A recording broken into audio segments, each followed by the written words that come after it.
Kaixo guzti hori, orain azalduko dizuedana da ingurumen hezkuntza. Horretarako erabiliko dugu alde teorikoa dala garapen jasangarriko helburuak, 18 helburu dauzkagu, eta aurtengo helburua da, landu behar duguna da, ekoizpen eta kontsumo arduratsua. Gero ere 5 printzipio dauzkagu, horretarako daude pertsonak, planeta, oparatasuna, bakea eta aliantzak. Eta ikaslei transmititu behar dieguna da, ingurumen hezkuntza ez dela alde batetik landareak edo animalien ezagutza eta bestaldetik gizakia. Baizik eta bien artean dauan elkar harremana.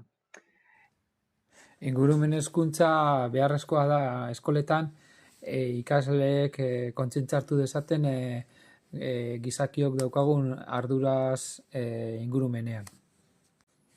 Ingurumen hezkuntza esku hartze ezberdinen bitartez aurrera eraman dezakegu. Horretarako batzutan zailtasunak izaten ditugu, guzti hau antolatu behar delako eta eko-ordezkariekin eta tutore ezberdinekin arazoak ondo identifikatu eta diseinatu behar ditugulako plan estrategikoa.